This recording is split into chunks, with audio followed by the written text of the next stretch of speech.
ঘোষণা অনুযায়ী অবৈধ অভিবাসনের বিরুদ্ধে কঠোর ব্যবস্থা অব্যাহত রেখেছেন যুক্তরাষ্ট্রের প্রেসিডেন্ট ডোনাল্ড ট্রাম্প। দেশটি থেকে অবৈধ অভিবাসীদের তাড়াতে ঝটিকা অভিযান শুরু করেছে দেশটির নিরাপত্তা বাহিনী।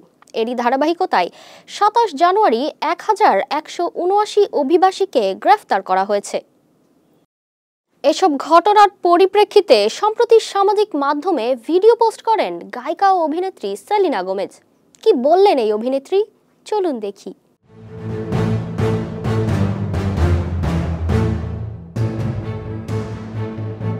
অবৈধ অভিবাসনের বিরুদ্ধে কঠোর ব্যবস্থা অব্যাহত রেখেছেন যুক্তরাষ্ট্রের প্রেসিডেন্ট ডোনাল্ড ট্রাম্প।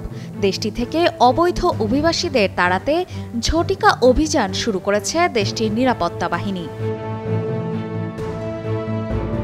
এসব ঘটনার জন্য সামাজিক যোগাযোগ মাধ্যমে ভিডিও পোস্ট করে সেলেনা ক্যাপশনে লেখেন, "আমি দুঃখিত"। সেই ভিডিওতে অঝরে কাঁদতে দেখা যায় তাকে।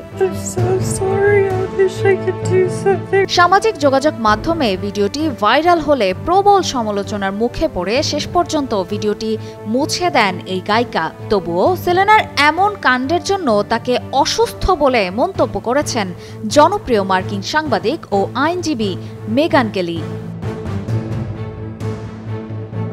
ক্যামেরার সামনে গিয়ে কেঁদে ভিডিও পোস্ট করায় সেলেনাকে হাস্যকরভাবে অস্বাভাবিক বলেও মন্তব্য করেন তিনি। এরপর কেলি তার পডকাস্টে সেলেনাকে এই ঘটনার জন্য খোঁচা দিয়ে বলেন, সেলেনা গোমেজ একজন গুরুত্বপূর্ণ ব্যক্তিত্ব।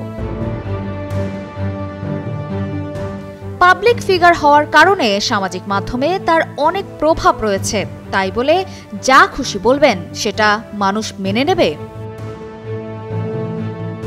সেলেনাকে তীব্র কটাক্ষ করে মেগান তাকে অসুস্থ ব্যক্তি বলেও অভিহিত করেন এবং ইঙ্গিত দেন যে গায়িকা ভিডিওতে নিজেকে আরও দুঃখী দেখানোর জন্য জোর করে কান্নার চেষ্টা করেছিলেন।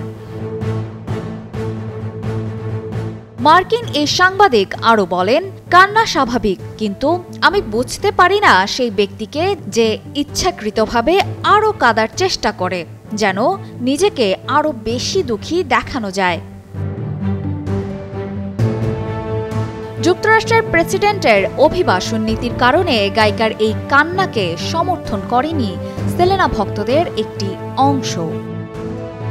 অপর্ণা বর্ষা, কালের কণ্ঠ।